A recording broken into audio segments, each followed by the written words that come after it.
ಈಗ ರಾಜ್ಯ ಸರ್ಕಾರದ ಹೊಸ ರೂಲ್ಸ್ನ ಪ್ರಕಾರ ಗೃಹಲಕ್ಷ್ಮಿ ಯೋಜನೆಗೆ ಸಂಬಂಧಪಟ್ಟಂತೆ ಅಥವಾ ಗೃಹ ಜ್ಯೋತಿ ಯೋಜನೆಗೆ ಸಂಬಂಧಪಟ್ಟಂತೆ ನೀವು ಹೊಸದಾಗಿ ಅರ್ಜಿಯನ್ನು ಸಲ್ಲಿಸ್ತಕ್ಕಂಥ ಅವಶ್ಯಕತೆ ಇರೋದಿಲ್ಲ. ಬಟ್ ಮನೆ ಮನೆಗೂ ಸಹ ಸರ್ವೆಯನ್ನು ಮಾಡಲಾಗುತ್ತೆ ಅಂತ ಹೇಳಿ ಮಾಹಿತಿಯನ್ನು ತಿಳಿಸಿರ್ತಕ್ಕಂಥದ್ದು. ಹಾಗಿದ್ರೆ ಸರ್ವೆಯ ಸಮಯದಲ್ಲಿ ನಿಮಗೆ ಕೇಳಲಾಗುತ್ತಕ್ಕಂತಹ 7 ಪ್ರಶ್ನೆಗಳು ಯಾವುದು?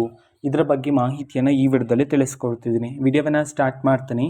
ಅದಕ್ಕಿಂತ ಮೊದಲು ನೀವಿನ್ನೂ ನಮ್ಮ ಚಾನಲ್ಗೆ ಸಬ್ಸ್ಕ್ರೈಬ್ ಮಾಡದೇ ಇದ್ದರೆ ಈ ಕೂಡಲೇ ಚಾನಲ್ಗೆ ಸಬ್ಸ್ಕ್ರೈಬ್ ಮಾಡ್ಕೊಳ್ಳಿ ಮತ್ತು ಲೈಕ್ ಮಾಡಿ. ಈಗ ನಾವು ಮಾಹಿತಿಯನ್ನು ತಿಳ್ಕೊತಾ ಹೋಗೋಣ. ಹೌದು, ಈಗ ಗೃಹಲಕ್ಷ್ಮಿ ಯೋಜನೆಗೆ ಸಂಬಂಧಪಟ್ಟಂತೆ ನೀವು ಅರ್ಜಿಯನ್ನು ಸಲ್ಲಿಸ್ತಕ್ಕಂಥ ಅವಶ್ಯಕತೆ ಇರೋದಿಲ್ಲ. ಸರ್ಕಾರದ ಕಡೆಯಿಂದ ಅಧಿಕಾರಿಗಳೇ ಬಂದು ನಿಮ್ಮ ಮನೆಯ ಬಳಿ ಬಂದು ಸರ್ವೆಯನ್ನು ಮಾಡಲಾಗತ್ತೆ.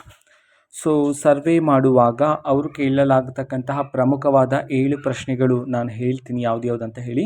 ಈ ಪ್ರಶ್ನೆಗಳಿಗೆ ನೀವು ಸರಿಯಾಗಿ ಉತ್ತರವನ್ನು ನೀಡಬೇಕಾಗಿರುತ್ತೆ. ಮೊದಲಿಗೆ ಆ ಪ್ರಶ್ನೆಗಳು ಯಾವುದು ನೋಡ್ತಾ ಬನ್ನಿ.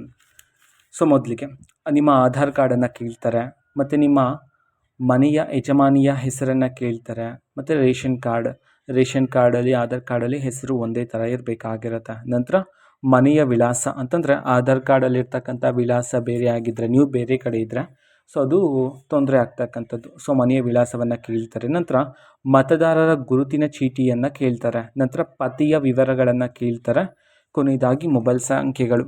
ಸೊ ಇಷ್ಟು ಮಾಹಿತಿ ಈ 7 ಪ್ರಶ್ನೆಗಳನ್ನು ಕೇಳಲಾಗುತ್ತೆ ಸೊ ಸರ್ವೆಯ ಸಮಯದಲ್ಲಿ. ಸೊ ಹಾಗಾಗಿ ಪ್ರತಿಯೊಬ್ಬರೂ ಸಹ ಈ 7 ಪ್ರಶ್ನೆಗಳಿಗೆ ಉತ್ತರವನ್ನು ರೆಡಿ ಮಾಡಿ ಇಟ್ಕೊಳ್ಳಿ. ಯಾಕೆ ಅಂತಂದರೆ ನೀವು ಅವರಿಗೆ ತಪ್ಪು ಮಾಹಿತಿಯನ್ನು ನೀಡಿದ್ರೆ, ನೀವು ಅನರ್ಹರು ಎಂದು ಗೊತ್ತಾದರೆ ಸೊ ನಿಮಗೆ ಹಣ ಅಂತೂ ಬರೋದಿಲ್ಲ.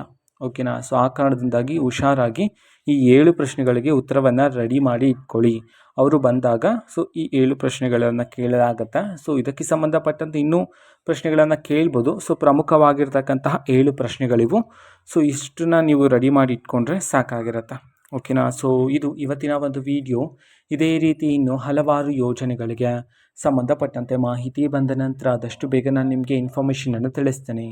ಅದಕ್ಕೋಸ್ಕರ ಚಾನಲ್ಗೆ ಸಬ್ಸ್ಕ್ರೈಬ್ ಮಾಡ್ಕೊಳ್ಳಿ. ಮತ್ತು ಮಾಹಿತಿ ಇಷ್ಟ ಆಗಿದ್ರೆ ನಿಮ್ಮ ಫ್ರೆಂಡ್ಸ್ ಆ್ಯಂಡ್ ಫ್ಯಾಮಿಲಿ ಮೆಂಬರ್ಸ್ಗೂ ಸಹ ವಿಡಿಯೋವನ್ನು ಶೇರ್ ಮಾಡಿ. ಜೊತೆಗೆ ಚಾನಲ್ಗೆ ಸಬ್ಸ್ಕ್ರೈಬ್ ಮಾಡಿಕೊಂಡು ಸಪೋರ್ಟ್ ಮಾಡಿ. So thank you.